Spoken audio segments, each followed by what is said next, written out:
आज आम्ही पंढरपूरला आलेलो आहोत दर्शनासाठी। चैत्र ही मोठी वारी आहे, म्हणजे संपूर्ण वर्षभरात 4 खूप महत्वाच्या वारी असतात है ना महाराज।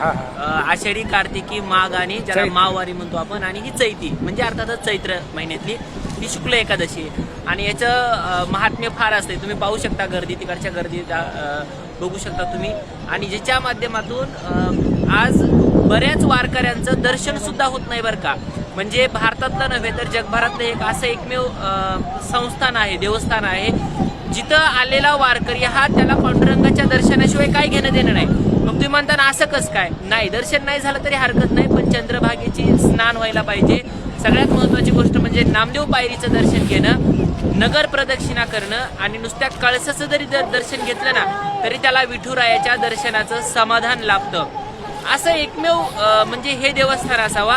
अगदी मध्यंतरी मागच्या काळात जर सांगायचं झालं ना तर गाभाऱ्याच्या डागडुजीसाठी तब्बल 6 महिने मंदिर बंद होतं, तरी पण वारकरी प्रत्येक एकादशीला इथं यायचा, तो बंद असलेलं मंदिर बघायचा, चंद्रभागेचं स्नान करायचा आणि त्याला नित्यवारी करून वापस जायचा। मग मला सांगा, जगातलं असं कोणतं एखादं देवस्थान आहे का हो जिथं मंदिर बंद आहे हे समजल्यानंतर हे वारकरी इथं येईल आणि नगर प्रदक्षिणा करून जाईल?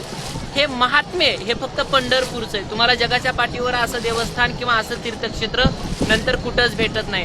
आणि उगाच तुकाराम महाराज वेळे नव्हते म्हणायला है ना, पंढरीचा वार म्हणजे पंढरीचा वार करीन वारी चुकून निधी हरी, म्हणजे कधीच ही वारी चुकली नाही पाहिजे, एवढं वारीचं महात्म्य।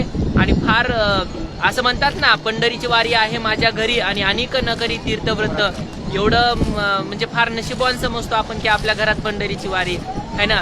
आणि तुम्ही एकदा कमेंट मध्ये सांगा आम्हाला की तुम्ही सगळ्यात पहिल्यांदा पंढरपूरला कोणासोबत आलता? आजीसोबत, आजोबासोबत, आई वडिलांसोबत, फॅमिली सोबत, मित्रांसोबत, सगळ्यात पहिल्यांदा कधी आला होतात आणि तुमचा पहिला अनुभव कसा होता? कमेंट मध्ये सांगायला विसरू नका। भेटूयात पुढच्या भागामध्ये।